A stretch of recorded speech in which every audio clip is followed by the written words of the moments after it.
I was a commander in the United States Navy, retired.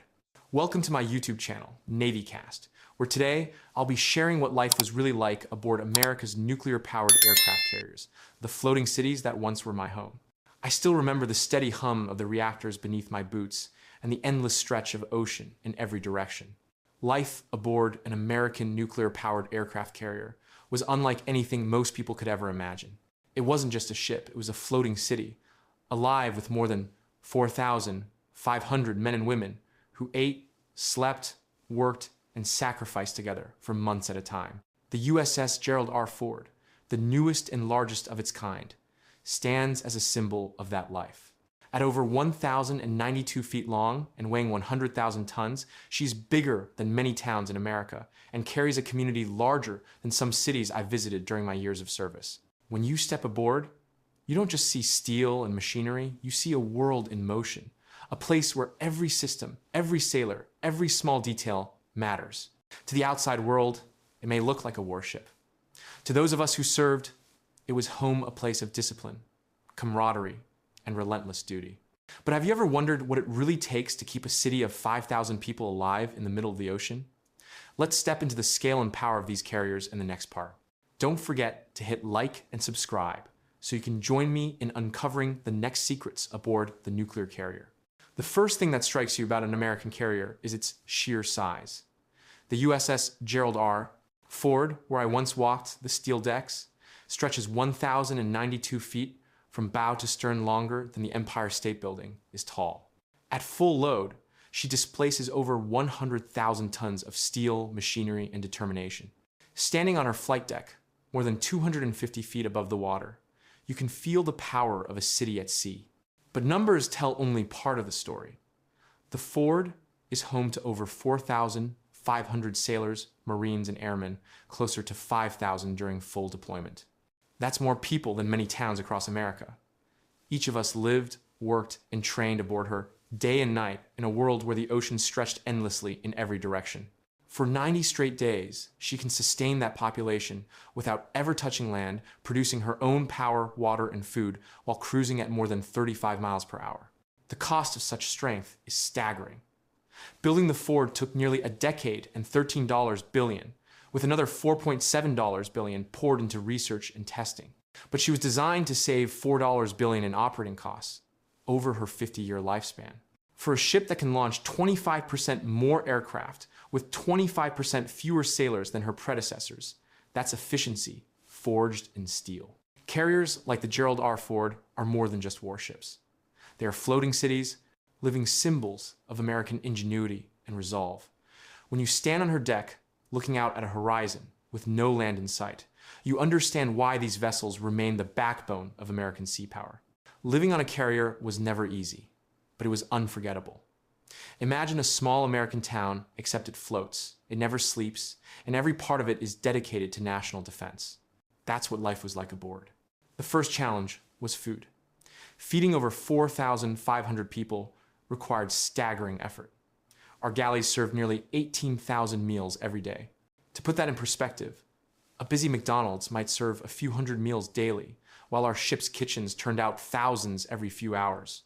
Massive refrigerated storage areas, some as large as warehouses, were packed with frozen meat, fresh vegetables, and dairy products. We had enough provisions to feed the crew for months at a time. And the food wasn't bad at all. Navy culinary specialists were trained in professional schools, and many could rival restaurant chefs. Fresh bread was baked daily. There were pizza nights, Taco Tuesdays, steak and lobster dinners that lifted morale after long days. For young sailors far from home, these meals meant more than calories. They were comfort. I'll never forget sharing late-night pizza with shipmates after grueling flight operations, laughing despite our exhaustion. Sleeping quarters told another story. Most sailors lived in racks, beds stacked 3 high in tight compartments.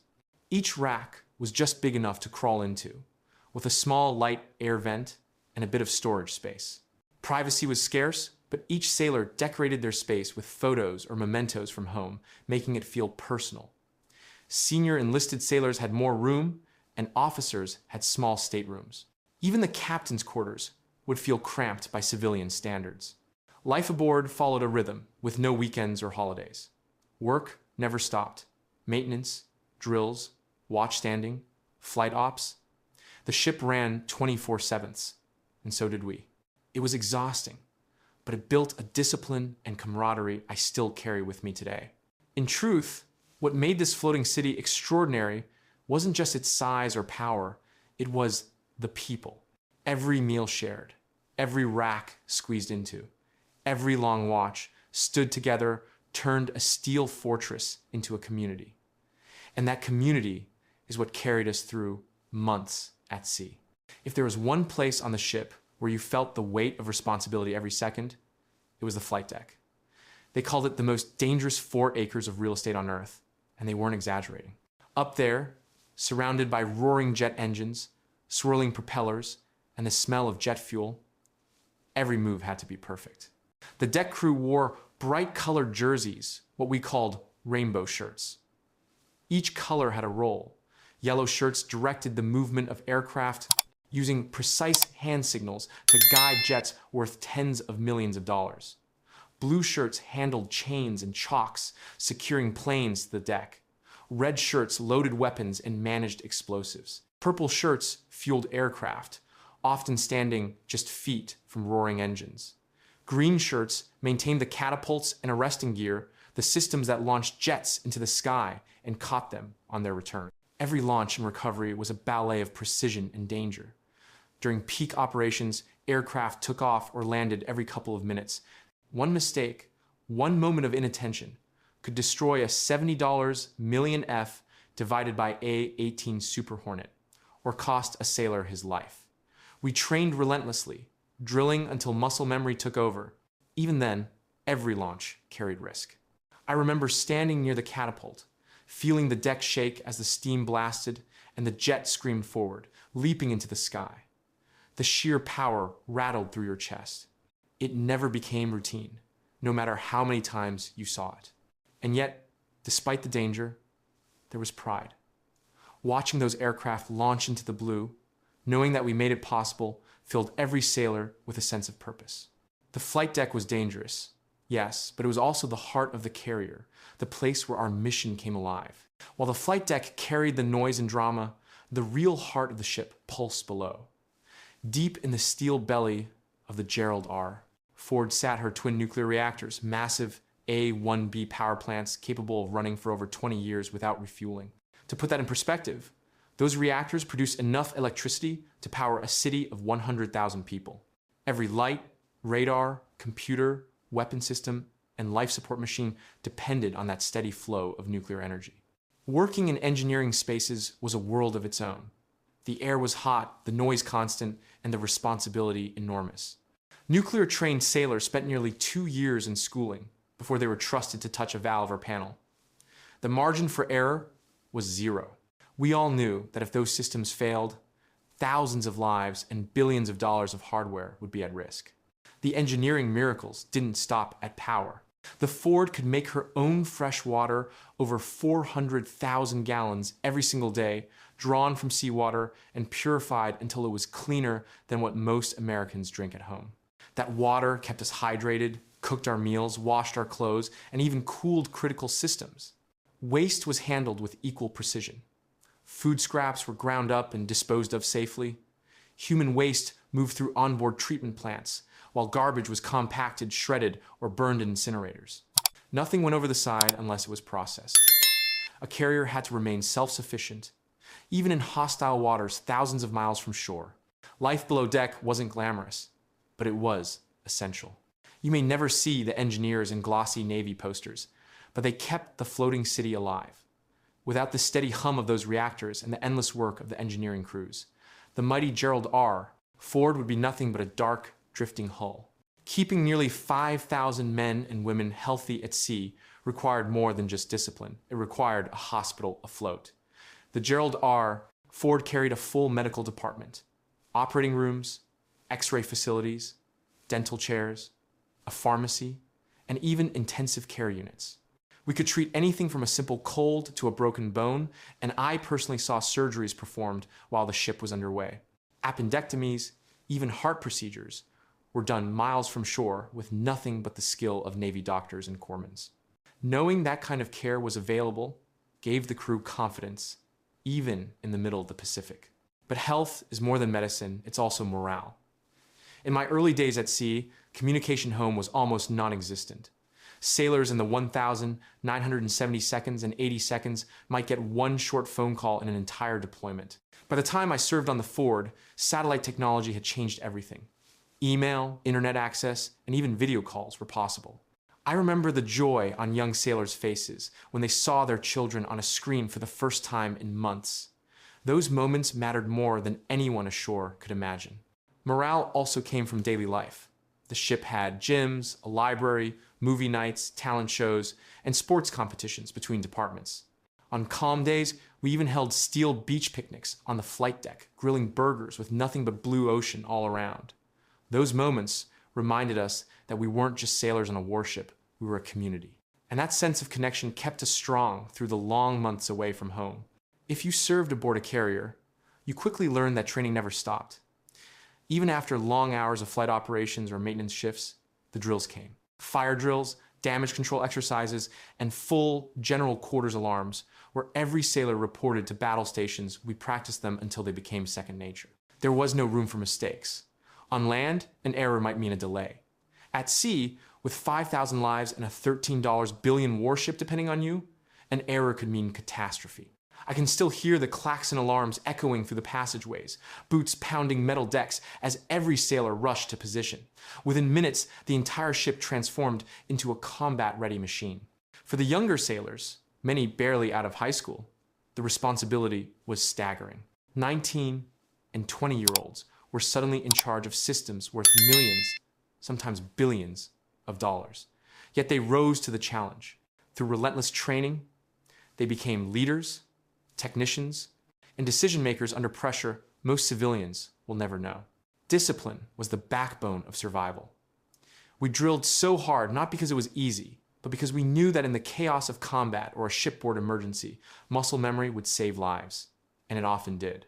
That discipline, forged in steel corridors and under constant drills, stayed with me long after I left the Navy. The ocean is a ruthless teacher. No matter how advanced the ship, Mother Nature always had the final say. I remember nights when waves rose more than 30 feet, slamming against the hull with a force that rattled even the most seasoned sailors. The carrier would roll and shudder, yet she held steady. Her 100,000 tons of steel cutting through storms that would have sent smaller vessels racing for port. Hurricane-force winds, sheets of rain, and endless gray skies, flight operations might be suspended in extreme conditions, but the ship itself never stopped. The reactors kept humming, the galleys kept serving meals, and watches were still manned around the clock. For the crew, life went on, even when the sea tried to swallow us whole. On the bridge, navigation teams worked tirelessly. Officers of the deck, quartermasters, and lookouts scanned radar screens and horizon alike, tracking weather patterns, ship traffic, and potential threats. Guiding 100,000 tons of ship safely across a restless ocean was no small feat. Every decision mattered, every course correction carried weight. What amazed me most was how quickly the crew adapted. Storm or calm, they performed their duties with precision. To live at sea meant to respect the ocean's power, but never to fear it.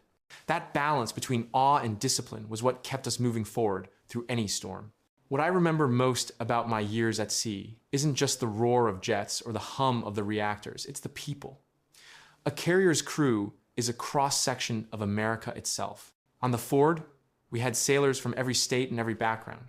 Farm kids from Kansas bunked beside kids from New York City. College graduates stood watch next to those who had left high school early, but found their calling in the Navy. The diversity was remarkable, but what bound us together was stronger than what set us apart. Life aboard created its own culture. With nearly 5,000 people confined to a floating city, traditions and routines emerged. Chaplains held services for multiple faiths. The ship's library offered quiet refuge for those who needed to escape the noise. Departments organized sports tournaments, and talent shows revealed singers and comedians you never knew existed. These small rituals helped us stay human in an environment that demanded constant discipline. Most important was the brotherhood. Living in cramped quarters, facing the dangers of the flight deck, weathering storms, it forged bonds that lasted a lifetime. I can still picture nights, standing watch with a shipmate, sharing stories under red-lit passageways, or the pride of hearing the national anthem echo across the deck at sunrise. Those friendships carried us through the toughest days. No matter where we came from, we were one crew, one family, bound by service and sacrifice. And long after we left the Navy, that brotherhood remained.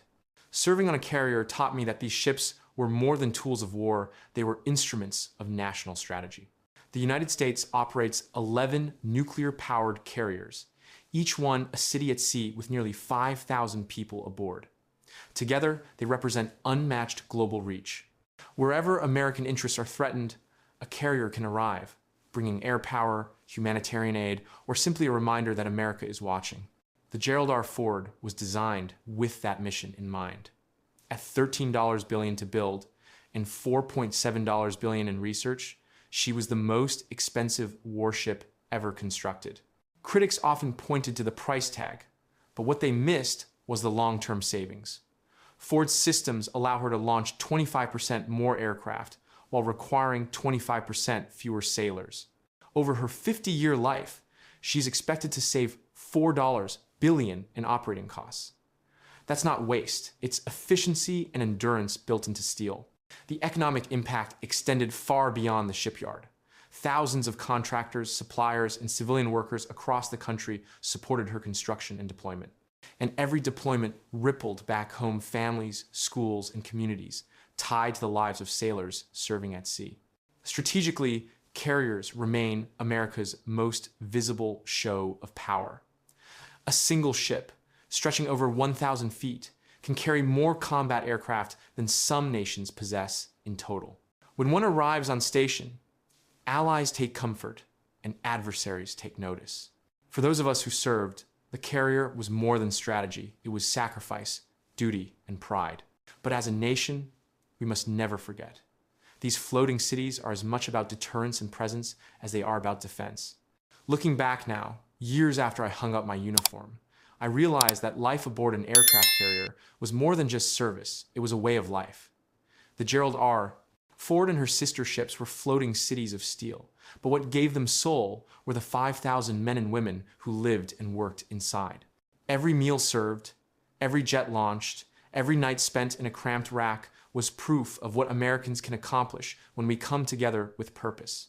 These ships represent the pinnacle of American engineering and determination. But no matter how advanced the technology, the true strength of a carrier has always been its crew. Young men and women, many barely out of high school, carried responsibilities that would astonish most civilians. They did so with courage, discipline, and a quiet pride that defined our Navy. For me, the memories remain vivid. The stormy nights, the roar of engines, the laughter of shipmates during rare moments of rest. More than anything, I remember the brotherhood and the sense of mission. Those experiences shaped who I am long after I left the sea. So the next time you hear about a carrier patrolling the oceans, remember the 5,000 Americans calling that ship home. They are not just serving a nation, they are carrying forward a tradition of sacrifice and strength that keeps our country free. I've shared my story from life at sea, but there are countless more about the men and women who keep our nation strong. If you found this glimpse into carrier life meaningful, do me a favor, hit like, subscribe, and ring the bell. That way, you'll be right here with me as we honor more stories of service, sacrifice, and strength.